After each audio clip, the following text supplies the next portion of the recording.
이번 에피소드부터는 진리에 이르는 길에 대해서 하나씩 알아볼 예정입니다. 진리에 도달하기 위해서 첫 번째로 중요한 것은 진리를 찾는 데 방해하는 것들에 대해서 먼저 살펴보는 것입니다. 왜냐하면 아무런 비판 과정 없이 정신에 새겨진 관념들은 삶 전반에 걸쳐 갈등을 야기하기 때문입니다.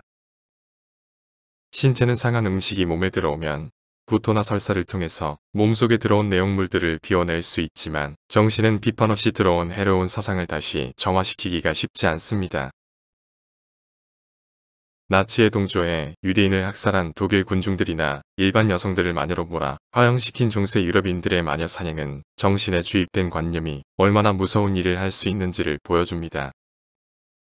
정신에 새겨진 관념들은 하나의 정보일 뿐이지만 숙주의 몸을 조정하는 기생충이 될 수도 있습니다. 첫 번째 에피소드에서는 프랜시스 베이컨이 제시한 4가지 우상을 통해서 정신에 장애가 되는 편견들에 대해서 알아보겠습니다. 베이컨이 언급한 4가지 우상 가운데 첫 번째는 종족의 우상입니다. 종족의 우상이란 인간적인 관점으로 사물을 보기 때문에 정신에 생기는 편견입니다. 예를 들어서 주방에서 스멀스멀 기어나오는 바퀴벌레를 본다고 상상해보죠. 바퀴벌레를 볼 때 대부분의 사람들은 징그럽다고 생각하며 정신 안에 부정적인 감정이 생겨날 겁니다. 그런데 실제로 바퀴벌레라는 사물에 징그러움이라는 성질이 포함되어 있을까요? 그렇지 않을 겁니다. 이건 인간이라는 관점에서 인간과 형태가 많이 다른 사물을 봤을 때 나타나는 반응이라고 볼 수 있습니다. 즉, 관찰자는 바퀴벌레의 본질을 인식하는 게 아니라 인간의 관점에서 본 바퀴벌레를 인식하고 있다고 할 수 있습니다. 또는 바퀴벌레를 세상에서 가장 쓸모없는 생물이라고 보는 것도 인간적인 관점입니다. 만일 지구 전체를 공정하게 보는 관찰자가 있다면 인간이야말로 지구의 가장 해로운 생물로 보일 테니까요. 이렇게 특정 종족의 관점에서 사물을 바라볼 때 생기는 편견이 종족의 우상입니다. 두 번째는 동굴의 우상입니다.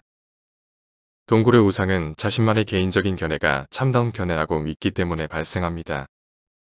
우리는 살아가면서 나와 전혀 다른 견해를 가지고 있는 많은 사람을 만나게 됩니다.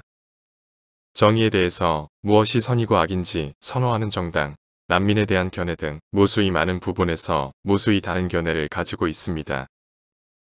이렇게 수많은 견해가 생기는 이유는 서로가 다른 경험을 겪으면서 세상을 살아가기 때문입니다. 즉, 경험은 제한적이며 그 제한된 경험으로 무엇인가를 판단하기 때문에 판단의 불일치가 발생할 수 있습니다. 가난과 폭력 속에서 자란 아이는 세계가 약육강식의 세계라고 인식할 수 있고 보호와 풍요 속에서 자란 아이는 세계가 공존공영의 세계라고 인식할 수 있습니다. 이러한 판단은 개인적인 경험으로 형성된 편견일 수 있습니다. 서로 간의 갈등이 생기는 원인은 개인적인 경험을 진리라고 가정하는 데 있다고 할 수 있습니다. 세 번째는 시장의 우상입니다. 시장의 우상이란 언어로 인해서 발생하는 편견입니다. 일상생활에서 우리는 신, 영, 귀신과 같은 단어를 만들어서 사용하고 있습니다. 그리고 그것들이 실제로 존재한다고 믿는 사람들도 있습니다. 이런 믿음이 생기는 이유는 어떤 단어가 있으면 그것과 대응되는 사물이 있다고 믿기 때문입니다. 하지만 신이라고 할 때 그것이 어디에 있는지, 어떤 형태로 있는지 얘기할 수 있나요? 만일 그것이 개인의 신념에 의존한 것이라면 그것의 존재를 의심해보는 게 타당합니다. 인간은 경험한 사물로부터 경험하지 않은 많은 사물들을 상상할 수 있고 그것에 대한 단어를 만들 수 있습니다. 단어가 있다고 해서 그것과 대응되는 사물이 필연적으로 존재하는 게 아닙니다. 마지막으로 네 번째는 극장의 우상입니다. 극장의 우상이란 권위를 가진 이론을 맹신하면서 생기는 편견을 얘기합니다. 중세 유럽 사람들은 성서를 진리라고 생각했고 그것에 신적인 권위를 부여했습니다. 세상은 신이 창조한 것이고 인간은 원래부터 인간으로서 동물들은 원래부터 동물으로서 그 형태 그대로 창조되었다고 믿었습니다. 다윈이 여러 섬과 나라에 사는 생물종을 관찰하여 진화론을 주장하였을 때 많은 신학자들과 군중들은 다윈을 비판했습니다. 왜냐하면 그들에게 성서는 신성하고 권위의 상징이었기 때문입니다.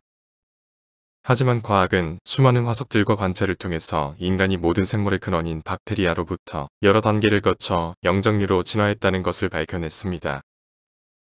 이처럼 어떤 권위가 있는 이론이나 사람을 맹목적으로 믿음으로써 생기는 편견이 극장의 우상입니다.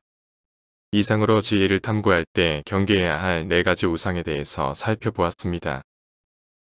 요약하면 진리를 탐구할 때는 자신이 지금까지 축적한 정보를 잠시 옆으로 제쳐두고 어떤 것도 진리라고 가정하지 않은 상태에서 탐구를 시작해야 합니다. 신비주의 신학자인 마이스터 에크하르트는 이렇게 얘기합니다. 만약 눈이 지각할 때 자신 속에 어떤 색깔을 지니고 있다면 눈은 스스로 갖고 있는 색깔도 갖고 있지 않는 색깔도 지각하지 못할 것이다. 노란색이라는 대상을 볼 때 나의 정신 안에 파란색이 있다면 노란색 자체를 볼 수 없습니다. 왜냐하면 내 안에 파란색이 노란색과 혼합되어 초록색이 되어버리기 때문입니다. 노란색을 있는 그대로 보려면 정신 안에 아무런 색깔도 가지고 있지 않아야 합니다.